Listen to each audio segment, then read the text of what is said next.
The flames licked at the evening sky with such ferocity that folks said you could see the orange glow from 3 towns over. And when the smoke finally cleared from the mercantile in Eldorado Canyon, Nevada, every single person pointed their finger at the girl with the wild auburn hair who had been seen running from the building just moments before the fire started. Margaret Katherine stood in the dirt street with soot streaking her face and tears cutting clean paths down her cheeks, her dress torn at the hem and her hands blistered raw. She was 20 years old and had lived in this town her entire life, but now the people she had grown up alongside looked at her like she was something diseased and dangerous. The marshal had asked her 3 times what she had been doing inside the mercantile after closing. And 3 times she had told him the truth, that she had smelled smoke while walking past and rushed inside to see if anyone was trapped, that she had tried to put out the flames with a blanket before they spread too far, that she had only run when the heat became unbearable and the ceiling beams started groaning. Nobody believed her. Not the marshal with his thick mustache and suspicious eyes. Not Mrs. Henderson, who had lost her entire inventory in the blaze. Not even Pastor Williams, who preached about forgiveness every Sunday but now looked at Margaret like she was the devil incarnate. The evidence seemed damning in their eyes. She had been seen running from the building. Her hands bore burns. She could not explain why she had been walking past the mercantile so late in the evening, alone and unchaperoned. The truth was simple but sounded hollow even to her own ears. She had been restless and had gone for a walk to clear her head after another argument with her father about her future, about marriage, about becoming a proper lady instead of spending her days reading books and wandering the hills. The fire had destroyed not just the mercantile, but also the adjoining buildings, including the land office where all the property deeds were stored, and the small law practice of Mr. Thornton. 3 structures reduced to ash and charred timber in the span of 2 hours. The financial loss was devastating for a town the size of Eldorado Canyon, where every business mattered and every dollar counted. They needed someone to blame, and Margaret Katherine was the perfect target. Her father, Edmund Katherine, owned a small ranch on the outskirts of town. He had been a respected man once, but drink had taken him after Margaret's mother died of fever 6 years prior. Now he was known more for his debts than his character. When the marshal came to the ranch the morning after the fire, Edmund had been too hungover to defend his daughter properly. He had simply nodded along as the marshal explained that Margaret would need to stay close to town, that there would be an investigation, that charges might be filed. Margaret had watched her father fail her once again and felt something inside her heart harden like clay left too long in the kiln. The investigation took 3 days. In that time, Margaret was forbidden from leaving the ranch. Her father barely spoke to her except to ask why she had to cause trouble, why she could not be more like other girls, why everything she touched seemed to turn to disaster. She wanted to scream at him that she had done nothing wrong, that she had actually tried to help, but the words died in her throat. What was the point? He would not believe her any more than the townspeople did. On the 4th day after the fire, a man rode into town on a dusty gray horse. He was tall and lean with sun-weathered skin and eyes the color of faded denim.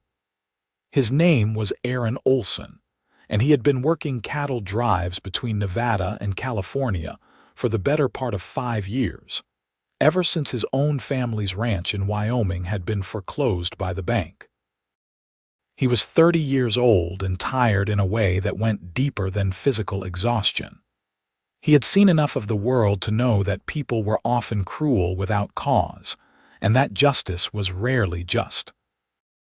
Aaron had stopped in Eldorado Canyon because his horse had thrown a shoe and he needed a blacksmith. While waiting for the work to be done, he had wandered into the Silver Dollar Saloon for a drink and a meal. The place was buzzing with conversation about the fire and the girl who had set it. Aaron listened without comment as the men around him traded theories and accusations, each story more elaborate than the last. Some said Margaret had been having an affair with Mr. Thornton, the lawyer, and had set the fire to destroy evidence of their indiscretion. Others claimed she was simple-minded and had been playing with matches. A few of the more superstitious folks muttered about witchcraft and curses. Aaron had taken a long pull of his whiskey and asked the bartender a simple question. Any proof she did it? The bartender, a heavy-set man named Carlson, had shrugged. She was there. That is proof enough for most folks. Being present is not the same as being guilty, Aaron had said quietly. Carlson had given him a hard look.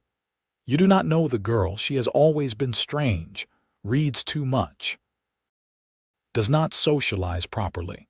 Her mother was the same way, God rest her soul. Aaron had finished his drink and paid his tab without further comment, but something about the story bothered him. He had been in enough towns and seen enough mob mentality to recognize it when he heard it. People liked simple answers to complicated problems. They liked having someone to blame when things went wrong, and they especially liked blaming someone who was already on the outside, someone who did not quite fit their mold of acceptable behavior. He had collected his horse from the blacksmith and had been preparing to ride on when he saw her. Margaret was walking down the main street with her head held high despite the whispers and stares that followed her like a shadow. She was buying supplies at the general store, the only business that would still serve her, and Aaron watched as the clerk treated her with barely concealed contempt, slamming her purchases onto the counter and demanding payment before he would bag her goods. Margaret had counted out her coins with shaking hands, and Aaron saw the moment she realized she was 2 cents short. Her face had flushed red, and she had started to put back a bag of cornmeal when Aaron had stepped forward and placed a silver dollar on the counter. I will cover it, he had said simply. Both Margaret and the clerk had stared at him in surprise. Margaret's eyes were a deep brown, almost black, and they shimmered with unshed tears and something fiercer, something like defiance mixed with desperate gratitude. I cannot accept, she had said, her voice barely above a whisper. Already done, Aaron had replied. He had picked up her bags and carried them outside before she could protest further. On the wooden sidewalk, he had set them down carefully and tipped his hat. Aaron Olsen, miss. I am sorry for your troubles. Margaret had looked at him like he was speaking a foreign language. You believe I did it. Everyone believes I did it. I do not know what you did or did not do, Aaron had said honestly. But I do not think a person who was trying to hurt this town would have burns on their hands from fighting a fire. She had glanced down at her bandaged palms and then back up at him. You are the first person to consider that. Then these folks are fools, Aaron had said. He had meant to leave it at that, to ride on to the next town and forget about Eldorado Canyon and its problems, but something in her eyes had stopped him. Maybe it was the loneliness he recognized, the kind that came from being misunderstood and cast aside. Maybe it was simply that he was tired of seeing innocent people crushed under the weight of other people's judgments. Tell me what happened, he had said. The truth. So she had. Standing there on the sidewalk with the afternoon sun beating down and the townspeople giving them a wide berth, Margaret had told Aaron everything. How she had been walking to clear her head after fighting with her father.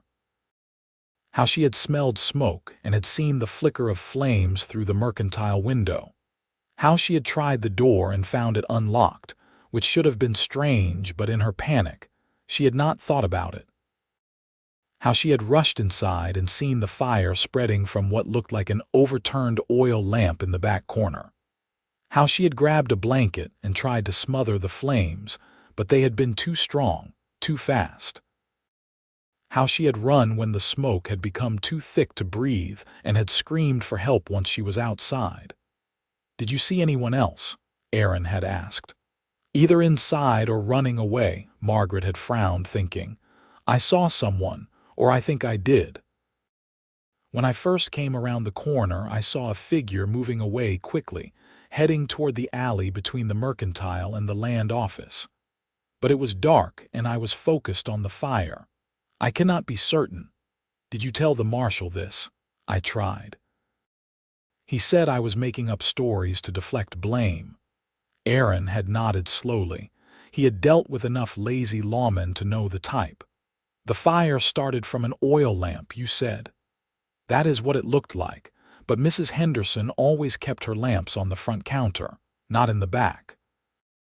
I remember because I used to work there 2 summers ago." This was interesting. Aaron had glanced down the street toward the burned-out shell of the mercantile. "Would you show me?" Margaret had hesitated. "People will talk. Being seen with me will not do you any favors in this town." "I am not planning to stay long enough to care," Aaron had said, which at the time he had believed to be true. They had walked together to the ruins of the mercantile, ignoring the stares and the whispered comments. The smell of smoke still hung heavy in the air, mixing with the scent of charred wood and melted metal. The fire had been thorough. Only the stone foundation and a few support beams remained standing, like the skeleton of some great beast picked clean by vultures. Aaron had stepped carefully through the debris, his eyes scanning for anything useful. Margaret had stayed at the edge, pointing out where things had been. The front counter here, the shelves of dry goods there, the back storage area where she had seen the lamp. Who had keys to the building? Aaron had asked. Mrs. Henderson, obviously, her husband, though he has been dead 3 years. The marshal has a spare, I think, for emergencies. And she had paused. And Jacob Henderson, their son. He helps with the store sometimes. "Tell me about Jacob," Margaret had shifted uncomfortably. "He is around my age. He wanted to court me last year, but I turned him down. He did not take it well." Aaron had felt a familiar prickle of intuition, the kind that had kept him alive on more than one occasion. "How badly did he take it?" He spread rumors about me. "Said I thought I was too good for him, that I was uppity and strange. He is part of the reason people—" She had trailed off, but Aaron understood. "Part of the reason people were so quick to believe you would do something like this." She had nodded miserably. Aaron had continued searching through the debris, moving boards and kicking aside clumps of ash. Near the back corner, he had found what he was looking for. The remains of an oil lamp, the glass broken but the metal base still intact. And nearby, partially hidden under a collapsed shelf, a leather glove. It was men's size, too large to belong to Margaret, and it had been protected enough from the flames to remain mostly intact. He had picked it up carefully. "Recognize this?" Margaret had leaned in to look. Her face had gone pale. "That is Jacob's glove. I am certain of it. He had a pair made special from a tanner in Virginia City last winter. He was always showing them off, said they cost him 2 weeks' wages." Aaron had pocketed the glove. "I think we need to have a conversation with Jacob Henderson." Finding Jacob had been easy enough. He was at the Silver Dollar Saloon, holding court with a group of young men and loudly discussing what should be done about Margaret Katherine.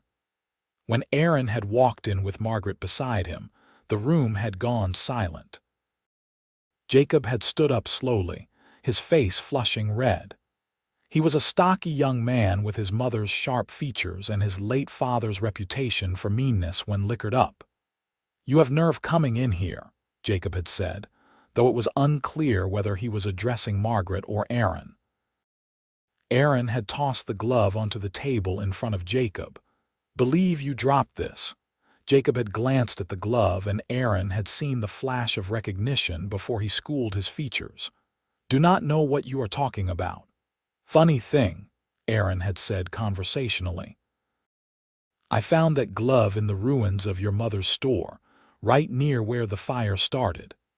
Now, Miss Katherine here says you had a pair made special. Only someone who had access to the building after hours could have lost that there. She must have stolen it and planted it, Jacob had said, but his voice lacked conviction. Your glove went missing, Aaron had pressed. When? I did not say it was mine. So it is not yours. We can check with the tanner in Virginia City if you like. I am sure he would remember making such a distinctive pair.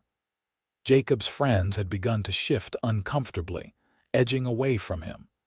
The bartender, Carlson, was watching with narrowed eyes. The mood in the room had changed from hostile toward Margaret to suspicious of Jacob. Why would I burn down my own mother's store? Jacob had blustered. That makes no sense. Insurance money, Aaron had said. Or maybe revenge. Heard you did not take rejection well. This is nonsense, Jacob had started to say, but Margaret had stepped forward. You told me last month that I would regret embarrassing you, she had said, her voice shaking but strong. You said I thought I was better than everyone in this town and that someone needed to teach me a lesson. I was angry. People say things when they are angry. Did you set the fire, Jacob? Aaron had asked quietly. Did you set it and run? And then when you saw Margaret trying to put it out, did you see an opportunity to let her take the blame? Jacob had looked around the room at all the watching faces. Whatever he saw there had broken something in him. His shoulders had slumped and he had sunk back into his chair. I did not mean for it to get so big. I just wanted to scare her, wanted people to think she was trouble. I did not know the whole building would go up like that. The confession had hung in the air like smoke. Carlson had sent someone running for the marshal, and within minutes, the small saloon had been packed with people wanting to see Jacob Henderson in handcuffs. The marshal had arrived, red-faced and angry at having been made to look a fool, and had arrested Jacob on the spot. Mrs. Henderson had come shortly after, her face a mask of grief and shame as she watched her son be led away. In all the commotion, Aaron had taken Margaret's arm and guided her out into the fresh air. She had been shaking, whether from shock or relief he could not tell. They had walked without speaking to the edge of town where a small creek burbled over smooth stones and cottonwood trees provided shade. Why did you help me? Margaret had finally asked. You do not know me. You had nothing to gain. Aaron had considered the question. The honest answer was complicated, involving his own history of being blamed for things outside his control. His sister, who had been ruined by small-town gossip back in Wyoming, his growing disillusionment with the casual cruelty people inflicted on each other. But he had settled for a simpler truth. Because I looked in your eyes and saw someone telling the truth, and because I am tired of watching innocent people suffer while guilty ones go free. Margaret had looked at him for a long moment. You barely know me. How could you be certain I was innocent? Your hands, he had said. The burns.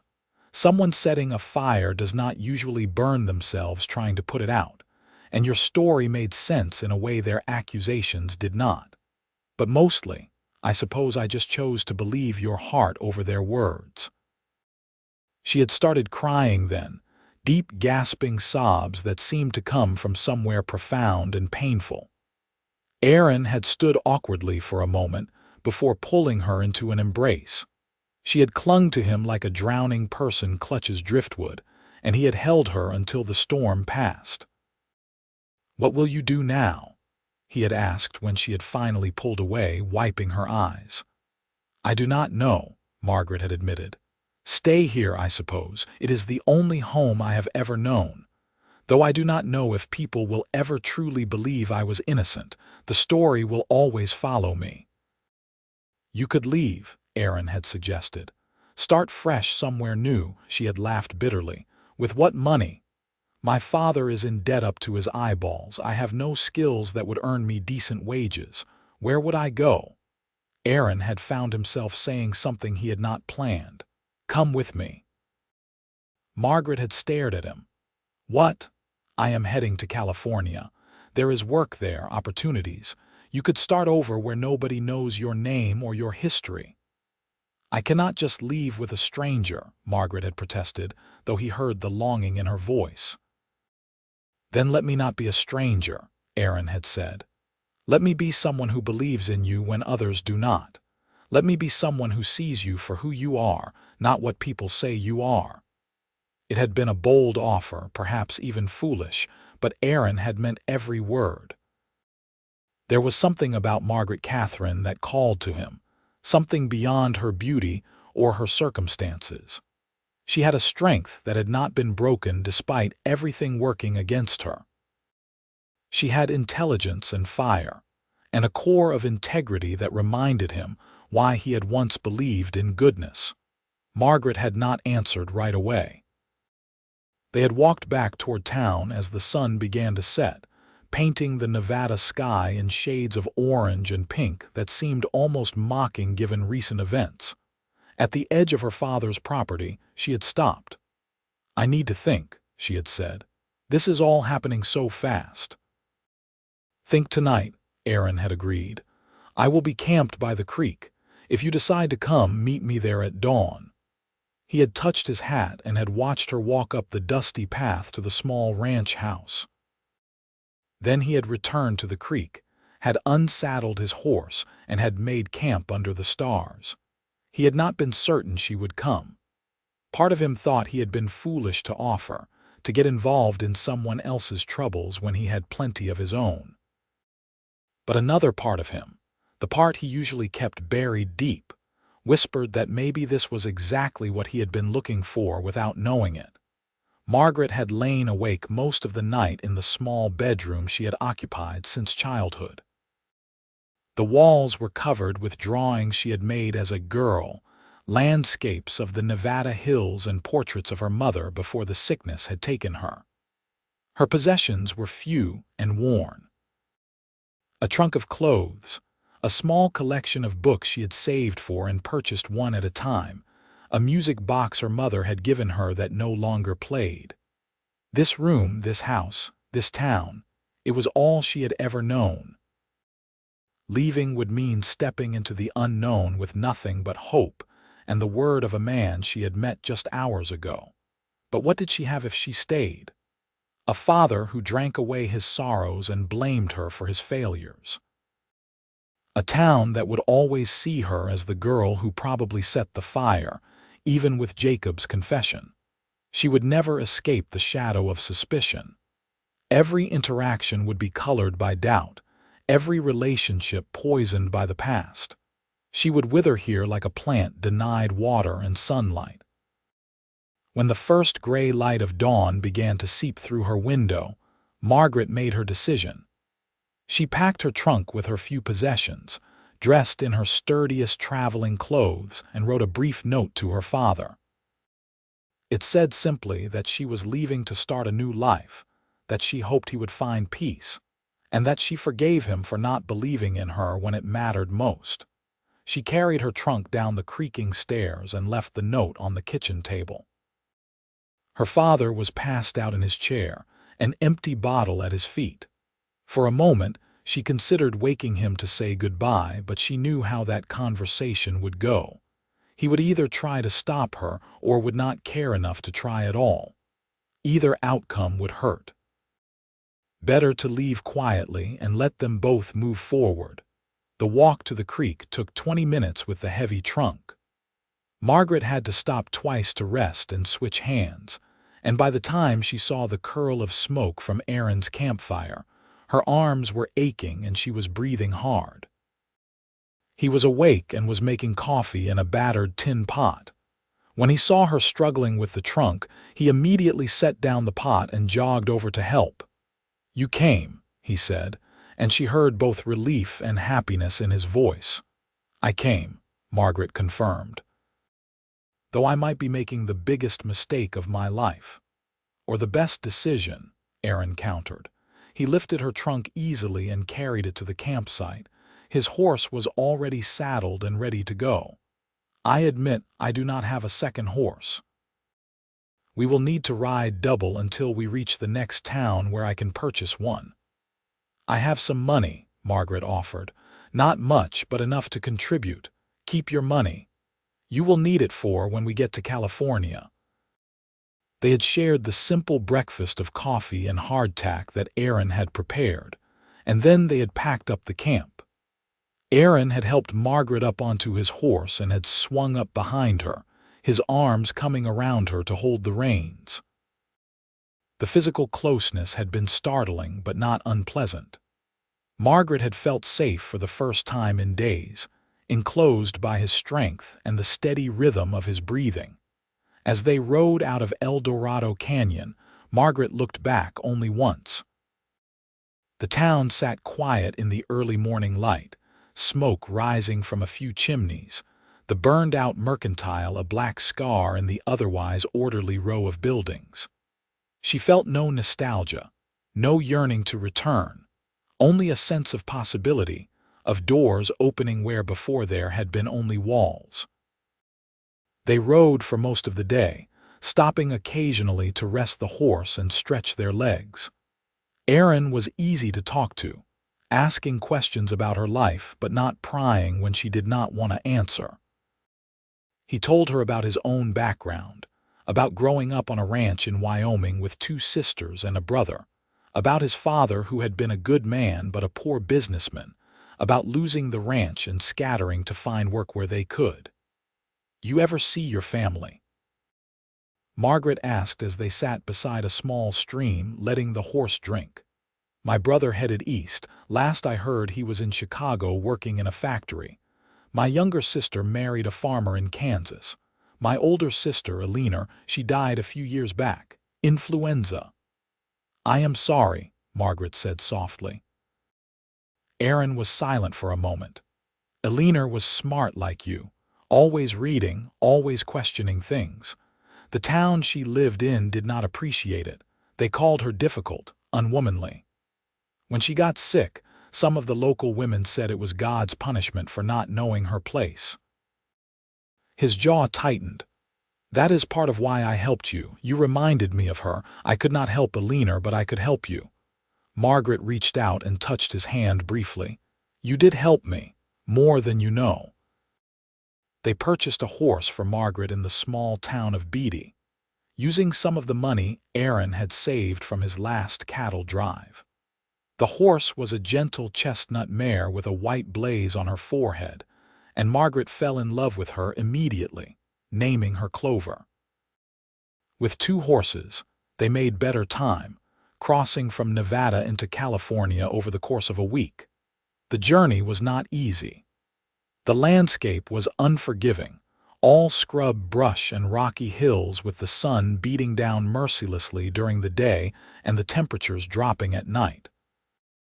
They rationed their water carefully and hunted jackrabbits for food when they could. Margaret proved to be a quick learner, adapting to the rigors of travel with minimal complaint. Aaron found himself increasingly impressed by her resilience and good humor despite the hardships. They talked for hours as they rode, sharing stories and thoughts and dreams.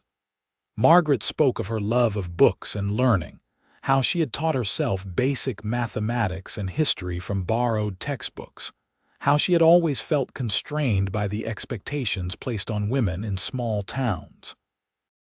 Aaron talked about his years on cattle drives, the characters he had met, the raw beauty of the open range, his growing desire to settle somewhere and build something permanent. "What would you build?" Margaret asked. "If you could have anything," Aaron thought about this. "A ranch, I suppose. Not huge, but big enough to support a family. Good land, reliable water, maybe some cattle, some horses. A house with a porch where you could sit in the evening and watch the sun go down." "That sounds peaceful," Margaret said wistfully. "What about you? What do you want?" She was quiet for a long time. "I want to matter, not just as someone's wife or daughter, but as myself. I want to use my mind for something more than figuring out recipes and mending clothes. I know that is not how the world works for women, but I cannot help wanting it anyway." "The world is changing," Aaron said. "Maybe slower than it should, but it is changing. I do not see why you could not have what you want, at least some of it." Margaret gave him a grateful smile. "You are different from most men I have met. Good different or bad different?" "Good," she said firmly. "Very good." They crossed into California in mid-September of 1878, entering through the dry desert regions before gradually making their way toward more fertile land. Aaron had contacts in the Central Valley, ranchers he had worked for in the past who might have leads on employment or property. As they traveled, Margaret saw her first orange groves, was amazed by the sheer size of the redwood forests, and marveled at how different California was from Nevada. In the town of Visalia, they stopped to resupply and rest. The town was larger than Eldorado Canyon, bustling with activity as the fall harvest season approached. Aaron knew a boarding house run by a widow named Mrs. Patterson who provided clean rooms and good meals for reasonable rates. He secured 2 separate rooms, being mindful of Margaret's reputation, though by now they had been traveling together long enough that Margaret cared less about propriety than she once had. That evening, after a dinner of roast chicken and potatoes, they sat on the boarding house porch watching the townspeople go about their business. Margaret felt relaxed in a way she had not in months, maybe years. Here, nobody knew her story. Nobody looked at her with suspicion or judgment. She was simply a young woman traveling with a companion, a scenario unremarkable enough to draw little attention. "I could stay here," she said softly. "In California, I mean. It feels different, freer somehow." "It is a big state with a lot of opportunities," Aaron agreed. "Though the farther you get from the cities, the more it starts to feel like any other frontier territory. People are people wherever you go. But here I have a chance to be someone new, to define myself on my own terms."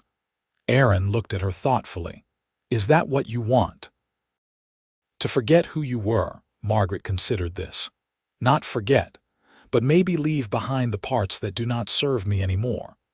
The fear, the doubt, the feeling of being trapped. I want to keep the parts that matter, my memories of my mother, my love of learning, but let go of the pain." "That seems wise," Aaron said. He paused, then added, "I have been thinking about what comes next. For me, I mean. For us, if there is an us beyond traveling companions." Margaret's heart began to beat faster.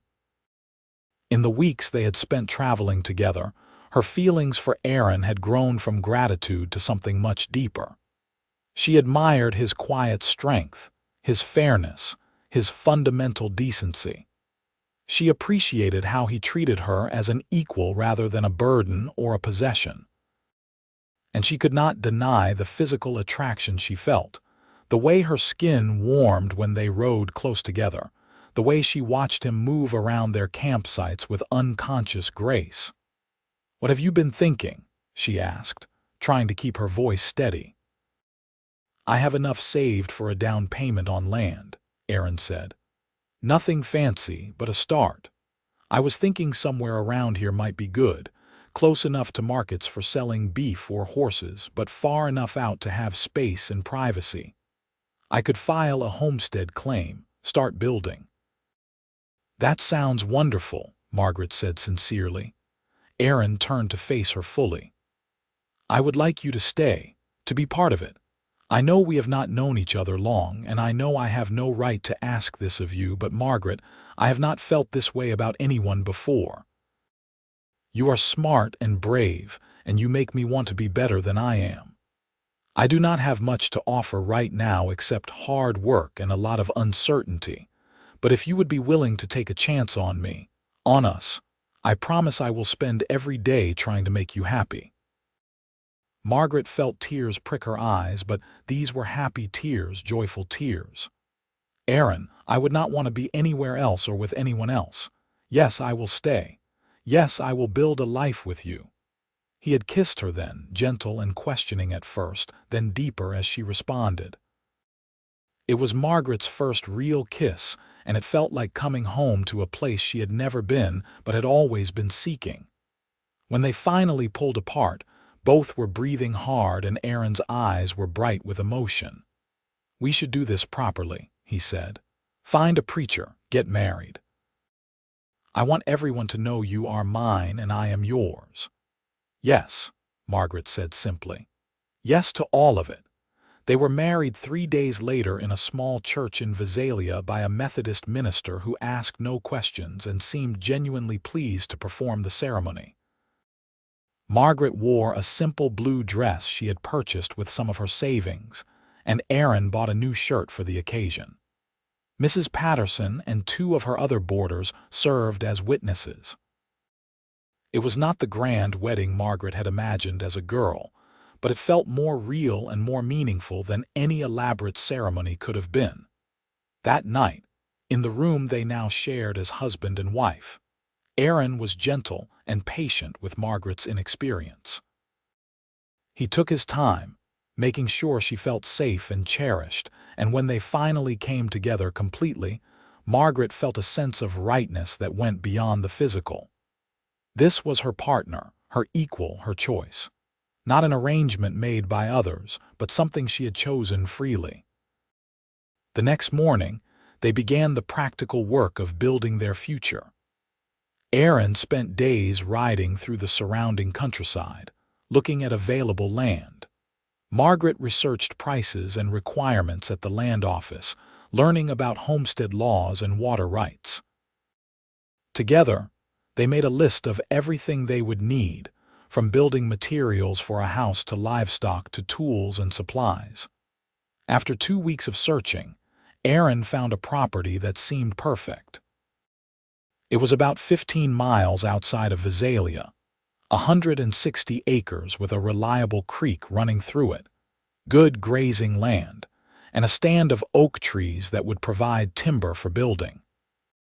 The previous owner had started a small cabin before giving up and moving to San Francisco to seek his fortune in business. The cabin was rough but weatherproof, providing immediate shelter while they planned something more permanent. They filed the homestead claim in October and moved onto the land with a sense of excitement and no small amount of trepidation. The cabin was barely more than 4 walls and a roof, with a dirt floor and no windows, but it was theirs. Margaret swept it out and made it as homey as possible with their limited possessions, while Aaron began the hard work of assessing what needed to be done. The first priority was expanding the cabin to make it more livable.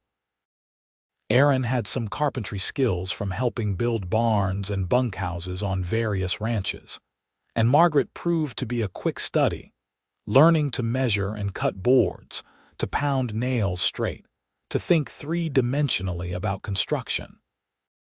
They worked side by side through the fall, adding a proper floor, cutting window openings and installing glass panes purchased in town, building a fireplace from river stones, adding a second room that would serve as a bedroom. The physical labor was exhausting, but there was something satisfying about it too. Every evening when they sat down to their simple meal, they could look around and see tangible evidence of their progress. The cabin was taking shape, transforming from a rough shelter into a home. Margaret planted a small kitchen garden in a sunny spot near the creek, setting out herbs and vegetables that she hoped would survive until the first frost. As the weather began to cool and the days grew shorter, they established a routine. Aaron spent his days working on the cabin and beginning to fence in pasture areas. Margaret maintained the household, cooked their meals, tended her garden, and spent her free hours reading and teaching herself skills she thought might be useful. She borrowed books from a small lending library in Visalia on topics like animal husbandry, beekeeping, and soil management. Aaron would find her in the evenings, her nose buried in a book, and would listen with amusement as she shared whatever she had learned that day. "Did you know that rotating crops can actually improve the soil?" she would say, her eyes bright with enthusiasm. "You plant beans one year and they add nitrogen, and then corn the next year and it uses the nitrogen, and it all balances out." "I did not know that," Aaron would say, even though he had heard similar things from farmers over the years. He loved seeing her so engaged and happy. In November, they purchased their first cattle, 6 heifers and a young bull from a rancher who was selling off part of his herd. Aaron built a small barn to shelter them during bad weather, and Margaret learned to milk the cows, her hands becoming strong and sure with practice. They acquired chickens next, and Margaret discovered she enjoyed raising them, collecting eggs each morning and talking to the birds as if they could understand her. Winter in the Central Valley was mild compared to what Aaron had known in Wyoming or what Margaret had experienced in Nevada. It rained more, turning the roads to mud and making trips to town an adventure, but the temperatures rarely dropped below freezing. They spent long evenings by the fireplace, Aaron carving spoons and other useful items from oak wood, Margaret sewing or reading aloud from whatever book she was currently absorbed in. It was during one of these quiet evenings in late December that Margaret realized her monthly bleeding had not come. At first, she thought perhaps it was simply the stress of all the changes in her life, the physical labor, the different climate. But as the days passed and other signs appeared, a tenderness in her breasts, waves of nausea in the mornings, she began to suspect the truth.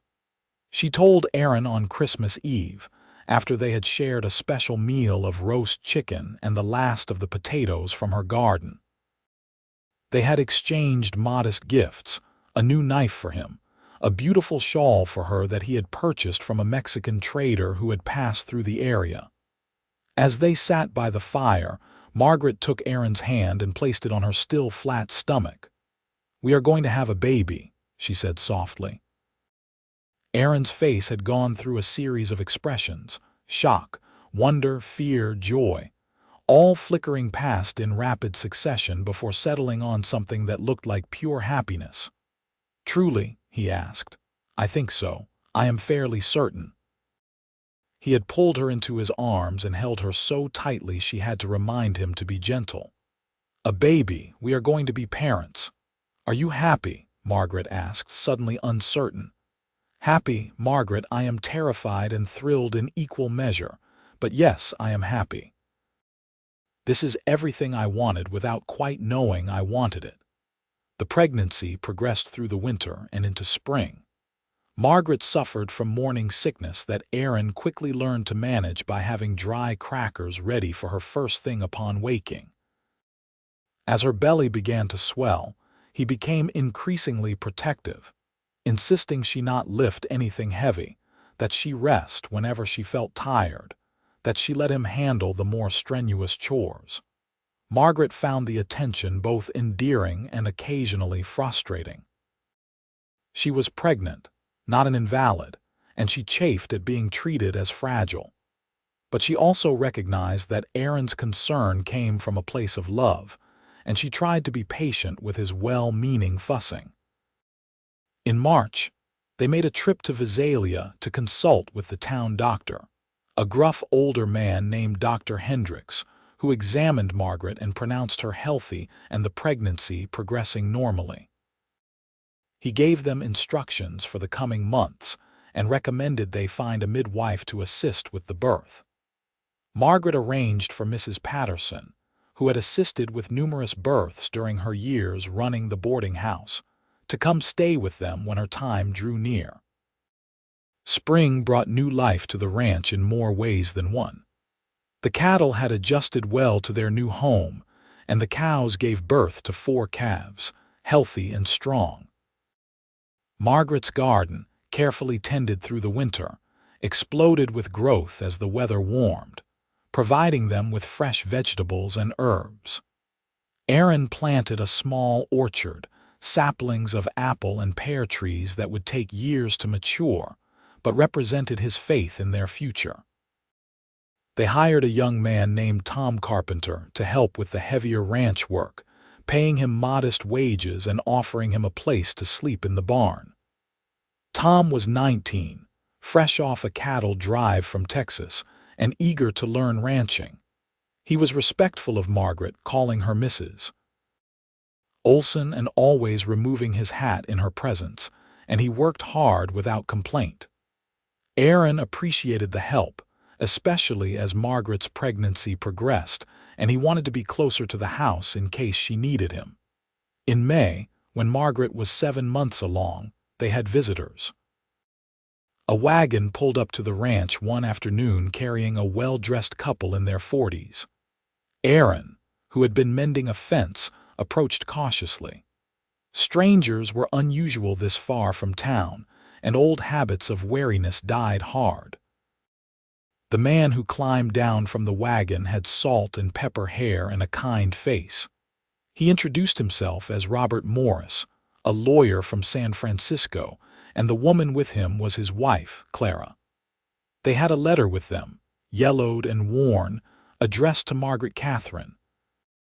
Margaret, who had been washing clothes, came to see what the commotion was about. When she saw the letter, saw her name in handwriting she recognized as her mother's, she went pale. "Where did you get this?" she asked, taking the envelope with trembling hands.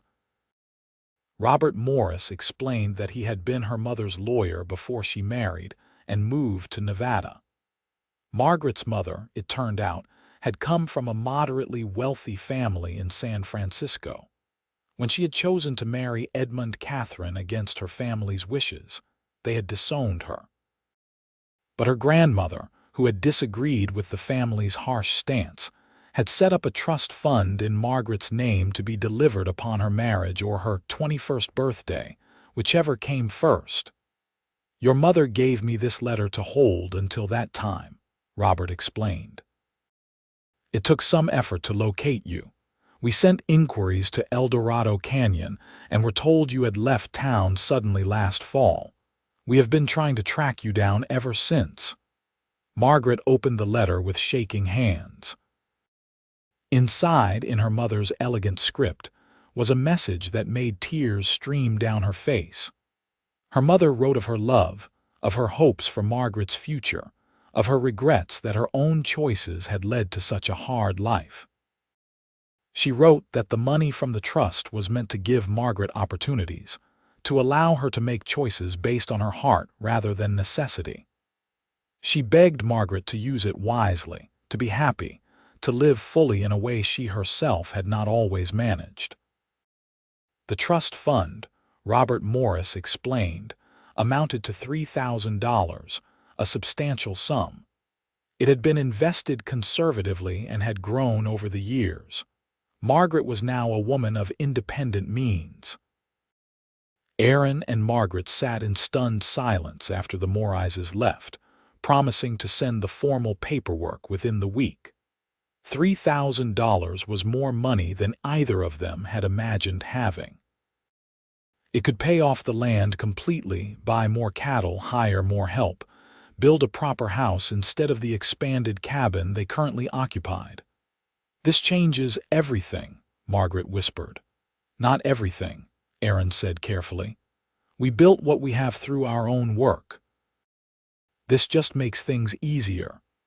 "My mother," Margaret said, staring at the letter, "she planned this. Even when her own life was so hard, she made sure I would have a chance at something better." Aaron put his arm around her. "She sounds like she was a remarkable woman, like her daughter."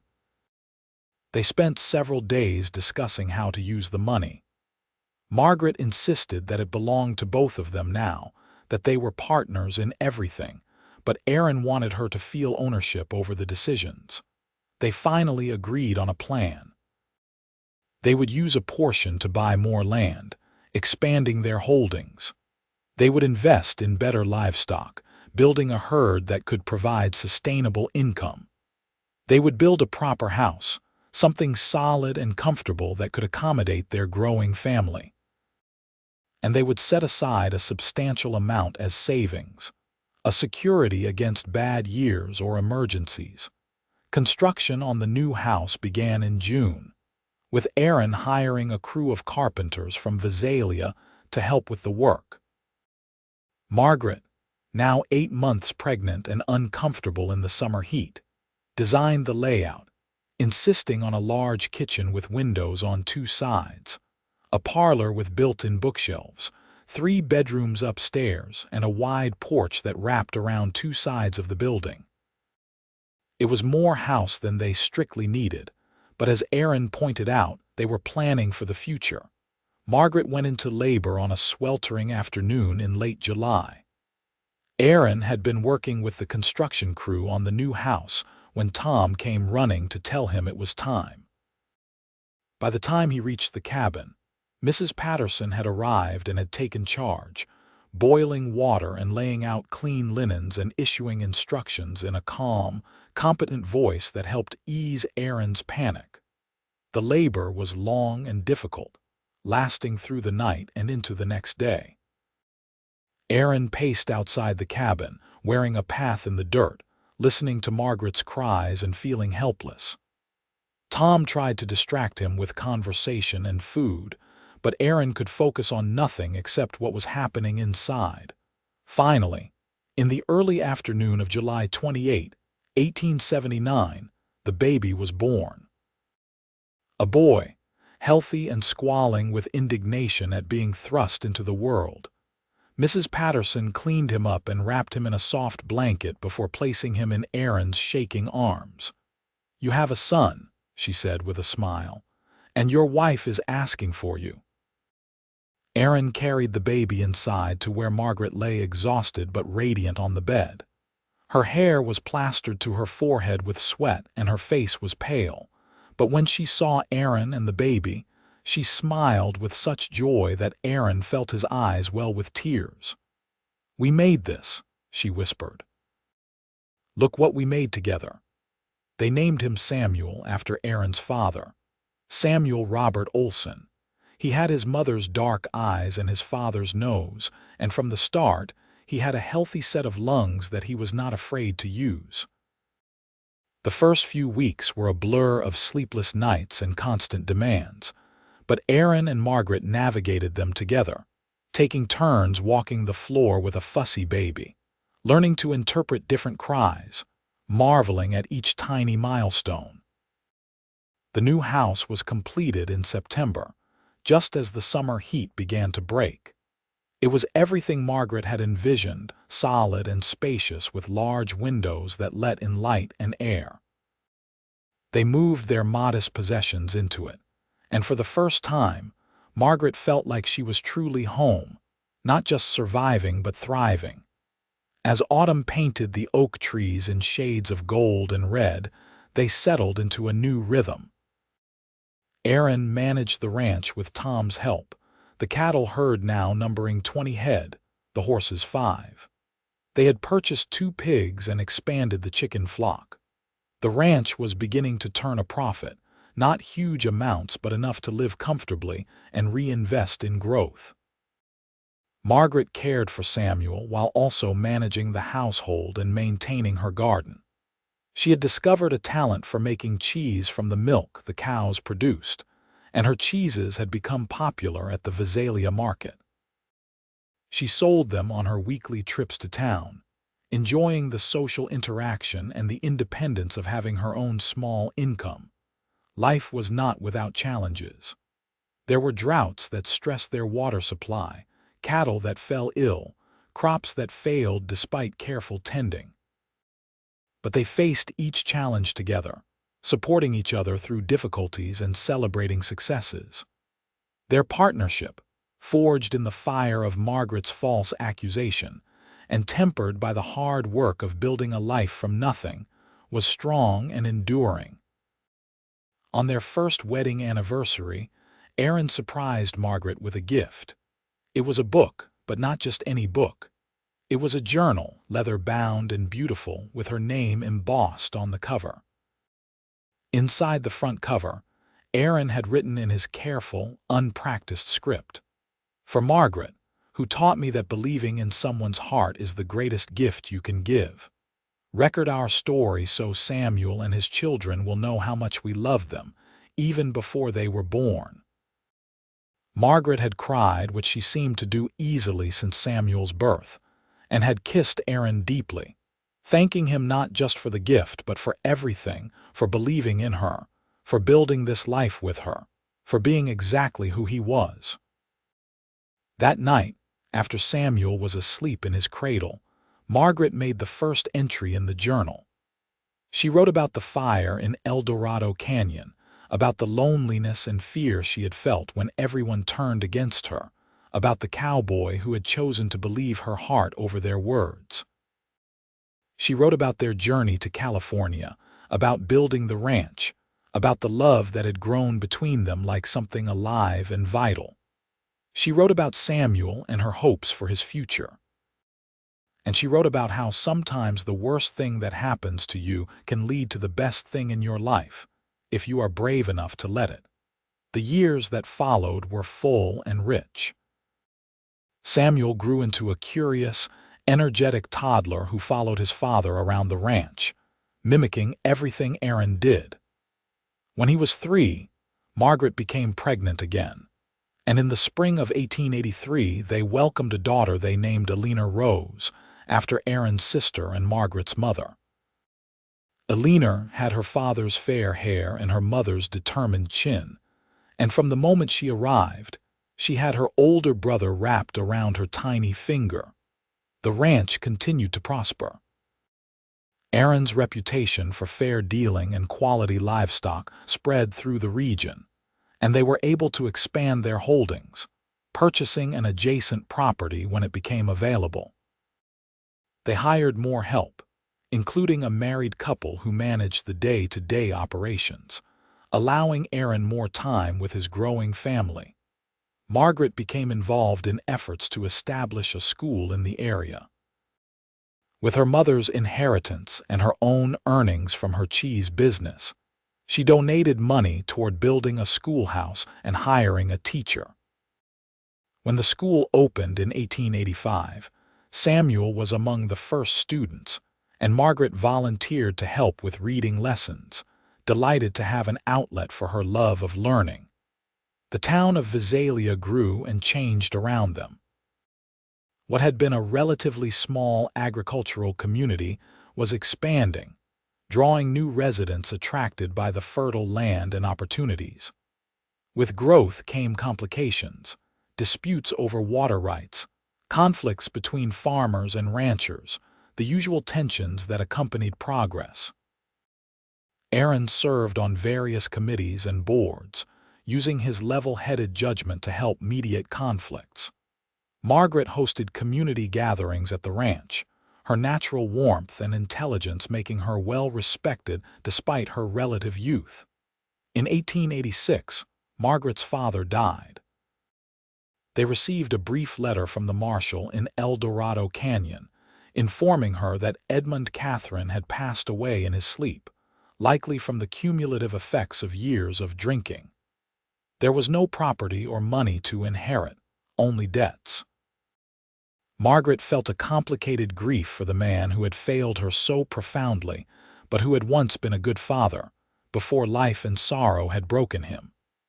She mourned not for who he had been at the end, but for who he had been before her mother died, for the lost potential and wasted years.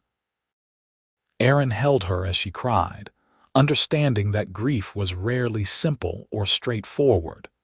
They made the long journey back to Nevada for the funeral, taking Samuel and Elena with them.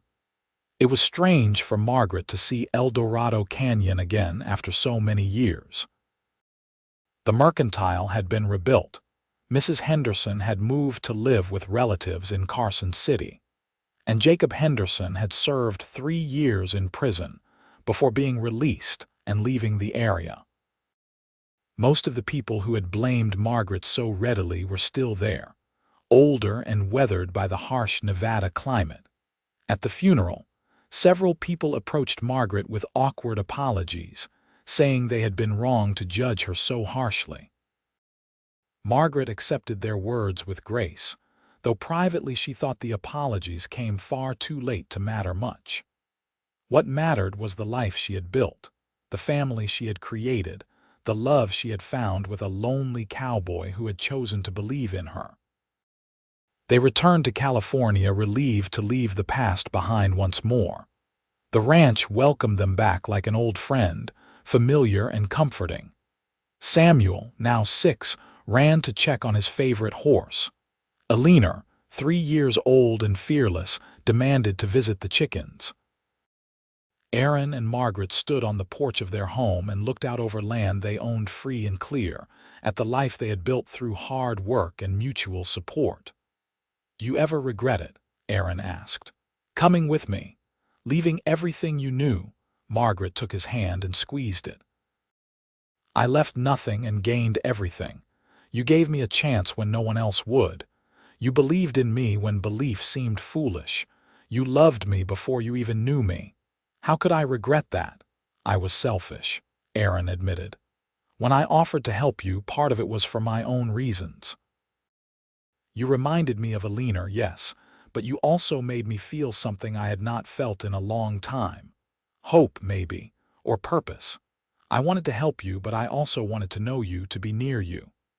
"Then we were both fortunate in our selfishness," Margaret said. She leaned her head on his shoulder. "I love you, Aaron Olsen. I loved you when you were just a stranger who believed my heart over their words. I love you more now, knowing all your flaws and virtues, and I will love you until my last breath." Aaron turned and kissed her forehead. "And I love you, Margaret. You made me believe in goodness again. You made me want to build something lasting. You gave me everything that matters." They stood together as the sun set over their land, painting the sky in brilliant oranges and pinks, the same colors as the fire that had brought them together. But where that fire had brought destruction and pain to Margaret's old life, the fire between them had forged something beautiful and enduring. As the years continued to pass, their family grew. In 1888, Margaret gave birth to twin boys, Thomas and William, who kept everyone on their toes with their boundless energy and matching mischievous grins. The ranch house rang with laughter and occasional arguments, with the sounds of children playing and learning and growing. Samuel showed an aptitude for working with horses, developing a gentle touch with even the most skittish animals. Eleanor had her mother's love of books and her father's quiet determination, already declaring at age 8 that she would be a teacher when she grew up. Margaret expanded her cheese-making operation into a full business, hiring several local women to help with production, and establishing regular contracts with stores in Visalia and the surrounding towns. The income was significant enough that she was able to set aside money for each of her children's education, determined that they would have opportunities she had been denied. Aaron, now in his 40s, was established as one of the most respected ranchers in the area. His word was trusted, his judgment valued. He took on a mentoring role with younger ranchers and cowboys, passing on the knowledge he had accumulated over years of hard experience. He was known for treating his employees fairly, paying good wages and maintaining safe working conditions, values that made him a sought-after employer. In 1890, California was rapidly modernizing. The railroad had brought increased connectivity and commerce. Towns were becoming small cities. The wild frontier that Margaret and Aaron had known was giving way to something more settled and civilized. Some mourned the passing of the old ways, but Aaron and Margaret welcomed the changes. Better schools for their children, more opportunities for commerce, the possibility of telephone lines and better roads. These things meant improved quality of life. They hosted their 10th wedding anniversary celebration at the ranch, inviting friends and neighbors from throughout the region. It was a large affair with tables laden with food, music provided by a local string band, and children running wild through the yard. As Margaret danced with Aaron under strings of lanterns as the sun went down, she reflected on how far they had come. 10 years, she murmured. It feels like both a lifetime and no time at all. The best 10 years of my life, Aaron said, and hopefully we have at least another 40 ahead of us.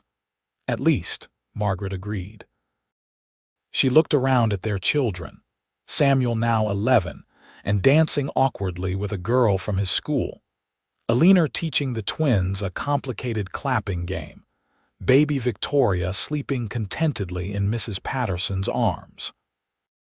Yes, they had welcomed another daughter just 6 months earlier, and Victoria had completed their family in a way that felt perfectly right. We did good, Aaron said, following her gaze. We did very good, Margaret confirmed. As the party continued around them, Margaret thought back to that terrified girl standing in the street of Eldorado Canyon, watching her world burn down around her. She thought about the lonely cowboy who had looked past the accusations and seen the truth. She thought about the courage it had taken to leave everything familiar and trust in a stranger's belief in her innocence and worth. The fire had taken so much from her, her sense of security, her trust in her community, her illusions about her father. But it had also burned away everything that was holding her back, freeing her to become who she was meant to be. And it had brought her to Aaron, her partner, her love, her home. Samuel approached them, interrupting her reverie. "Father, some of the men are asking if you will tell the story about how you and Mother met." Aaron looked at Margaret questioningly. They had told versions of the story before, always carefully edited for young ears, but never the full truth. Margaret nodded. Their children were old enough now, and their friends deserved to know how unlikely and precious their love story truly was. As the guests gathered around, settling on blankets and chairs, Aaron began to speak. He told them about riding into a small Nevada town and hearing about a girl blamed for a fire she did not set. He told them about the burns on her hands, the false accusations, the moment he decided to believe her heart over their words. Margaret added her perspective, describing her fear and isolation, the miracle of someone finally choosing to trust her, the leap of faith it took to leave with Aaron. Their children listened with wide eyes, never having heard the full story. Alina had tears running down her cheeks. The twins sat absolutely still, a rare occurrence.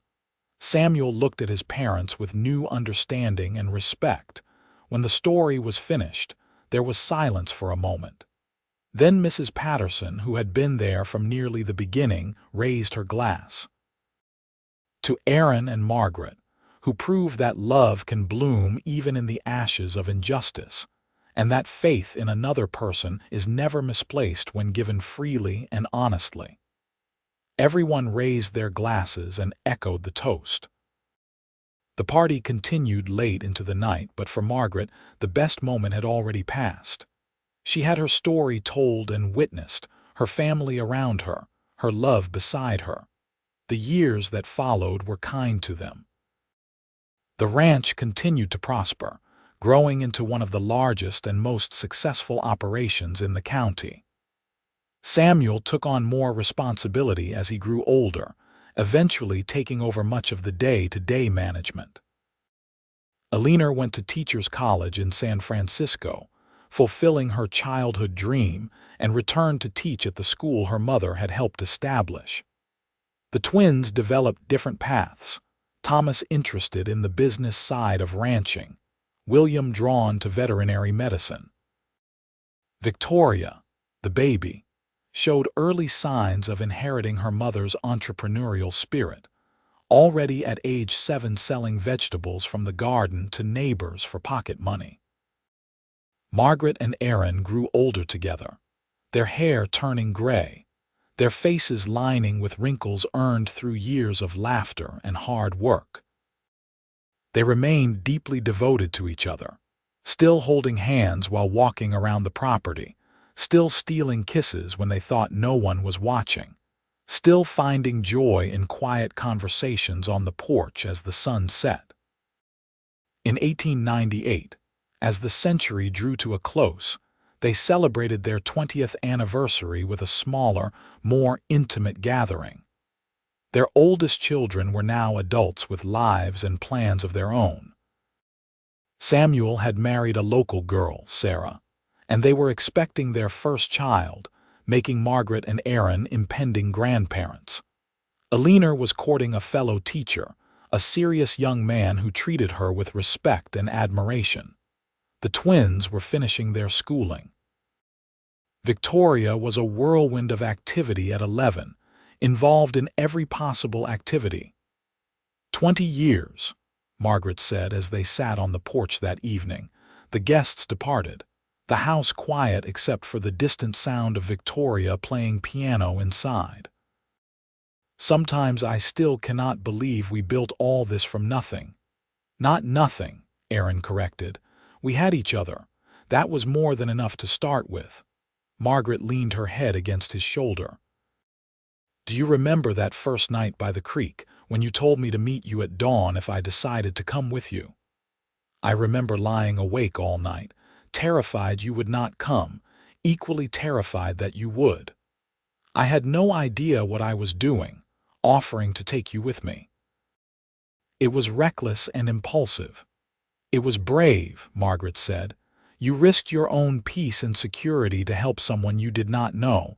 That is the definition of courage, or foolishness, Aaron said with a smile. Though it worked out well enough. Better than well enough. Margaret gestured to the house, the land, the life they had built. This is everything I never knew I wanted. You gave me a future when I thought I had none. We gave each other a future, Aaron corrected. I was just drifting before I met you, moving from place to place with no real purpose. You gave me a reason to settle down, to build something permanent. You made me want to be better. They sat in comfortable silence, watching the stars emerge as the sky darkened. From inside, Victoria's piano playing shifted from a practice piece to something more lyrical and beautiful. The night air was warm and carried the scent of the jasmine Margaret had planted years ago, now climbing the porch rails in fragrant profusion. I want you to know something, Margaret said softly. In all these years, through all the challenges and joys, I have never once doubted my decision to trust you, to come with you, to build this life. You have been everything you promised and so much more. Aaron turned to kiss her forehead. You make it easy to keep promises. Loving you is the simplest thing I have ever done. Then we are both lucky, Margaret said. No, Aaron replied. Luck had nothing to do with it. I made a choice to believe in you. You made a choice to trust me. We both chose to work hard and stay committed through good times and bad. That is not luck. That is love and determination, Margaret smiled. When did you become so wise? I have been married to a brilliant woman for 20 years. Some of it was bound to rub off. They laughed together, the easy laughter of people who know each other completely and love each other still. Later, they would go inside and check on Victoria, make sure she did her evening chores, kiss her good night. They would climb the stairs to the bedroom they had shared for 2 decades, would help each other prepare for bed with the comfortable intimacy of long partnership, would lie together in the darkness and talk about small things and large dreams until sleep claimed them. But for now, they sat on the porch they had built together, watching the stars wheel overhead, holding hands, content. The fire that had threatened to destroy Margaret's life had instead illuminated the path to her true future. The lonely cowboy who had believed her heart over the words of an angry mob had become her husband, her partner, her greatest love. In the distance, a coyote called, that wild, lonesome sound that had been part of the western landscape since long before settlers arrived. Margaret shivered slightly, not from cold but from the reminder of how harsh this land could be, how easily a life could go wrong. But she was safe here, with Aaron beside her and their children sleeping securely inside. She had survived the fire, literally and figuratively, and had been reborn from the ashes into something stronger and more true. "What are you thinking about?" Aaron asked, noticing her distant expression. "About fires," Margaret said, "and how sometimes the things that burn away parts of our lives make room for better things to grow." "That is very philosophical," Aaron observed. "I am married to a cowboy. I have learned to find meaning in simple things." "Simple? I am deeply complex and mysterious," Margaret laughed. "Yes, dear. Very mysterious. That is why, after 20 years, I know that you eat the center of your cornbread first, that you hum the same 3 songs while working, that you check all the window latches twice before bed, and that you always put your left boot on before your right. Knowing someone's habits is not the same as understanding their soul," Aaron said, but he was smiling. "True. But I understand your soul too. You are a man who values fairness above all else. You cannot stand to see injustice, especially toward those who cannot defend themselves. You have a deep capacity for love, but you guard your heart carefully, only giving it when you are certain it will be valued. You are loyal to a fault, sometimes to your own detriment. You want to be remembered as someone who made the world slightly better than he found it. You fear failure more than death, and you love our children with an intensity that sometimes frightens you. Am I close?" Aaron was quiet for a long moment. "Sometimes you know me too well." "That is what 20 years of loving someone will do," Margaret said gently. "Is it uncomfortable being so thoroughly known?" "No," Aaron said. "It is a relief. I spent so many years hiding who I was, keeping parts of myself locked away because showing vulnerability felt dangerous. With you, I do not have to hide. You have seen me at my worst and you still choose me. That is the greatest gift I have ever received." Margaret felt tears prick her eyes. Even after all these years, Aaron could still move her with his honesty and depth of feeling. "I will always choose you," she said. "In every life, in every circumstance, I would choose you." The night deepened around them, but they remained on the porch, reluctant to break the spell of the moment. Inside, the piano fell silent as Victoria finished practicing and headed to bed. A lamp was extinguished in one of the upstairs windows. The ranch settled into its nighttime rhythms. The soft sounds of animals in the barn, the whisper of wind through the oak trees, the steady burble of the creek that had drawn them to this land in the first place. "We should probably go inside," Margaret said eventually, though she made no move to rise. "Probably," Aaron agreed, equally still. "I am grateful," Margaret said suddenly, "for all of it. The hard times and the good times, the struggles and the successes. Every moment led us here, to this place, to this life. I would not change any of it. Even the fire, even the false accusations and the pain." Margaret considered this seriously. "Even those things, because they brought you into my life. Because they forced me to leave a place where I would never have been happy and find somewhere I could truly thrive. I wish they had not happened, but I cannot regret where they led me." "That is a generous way to view it," Aaron said. "I have learned to be generous with my past. Bitterness only poisons the present." They finally rose from their seats, stretching muscles stiff from sitting. Aaron wrapped his arm around Margaret's shoulders as they walked to the door. Before going inside, Margaret turned back for one last look at their land, at the life they had built from belief and trust and hard work. "Thank you," she said softly. "For what?" "For believing in my heart over their words. For seeing me when no one else would. For giving me a chance to become who I was meant to be." Aaron pulled her close, kissing the top of her head. "You gave me the same gifts. We saved each other, I think." "Yes," Margaret agreed. "We did." They went inside, closing the door on the night. The house embraced them with warmth and the familiar smell of home. They checked on Victoria, sleeping peacefully with her favorite book on the bedside table. They climbed the stairs to their bedroom, moving with the practiced ease of long habit. They prepared for bed, changed clothes, washed faces, brushed hair. All the small rituals of ending a day in bed. Margaret curled against Aaron's side, her head on his chest, his arm around her shoulders. This was her favorite part of every day, the quiet moments before sleep when they could simply exist together without the demands of the world intruding. "I love you," she whispered into the darkness. "I love you too," Aaron replied. "Always have, always will." They drifted toward sleep, secure in each other and the life they had built. Outside, the stars wheeled overhead, the same stars that had watched them meet in a Nevada town torn apart by fire and suspicion. The same stars that had guided them to California and this ranch and this future. The universe was vast and indifferent, but in this small corner of it, two people had found each other and had chosen to build something beautiful. The story of Margaret and Aaron was not a fairy tale. It was too hard one for that. But it was something better and more real.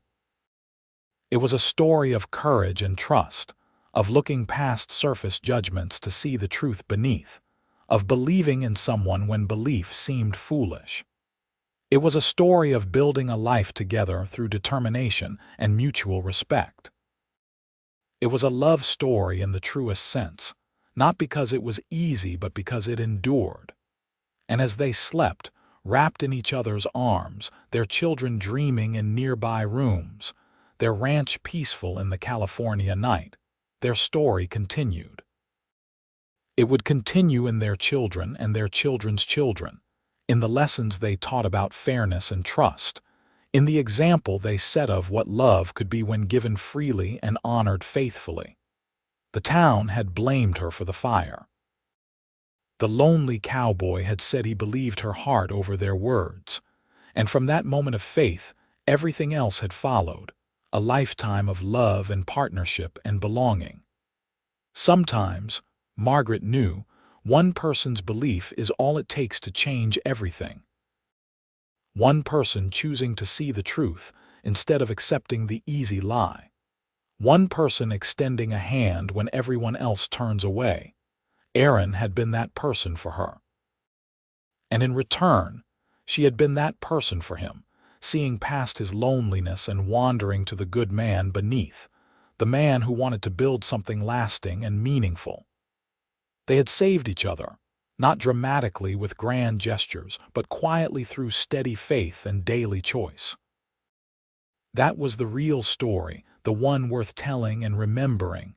Not the fire or the false accusations or the hardships, though those were part of it. But the love, the trust, the determination to build something beautiful from the ashes of the past. That was what mattered. That was what endured. And so they slept, these two people who had found each other against all odds, who had believed when belief seemed impossible, who had built a life that stood as testimony to the power of seeing someone's heart and choosing to trust what you see. Their story was finished for the night, but the story of their love would continue as long as their children remembered, as long as the ranch stood, as long as the stars wheeled overhead in the vast California sky. The fire had burned. The cowboy had believed. The love had endured. And that, in the end, was everything.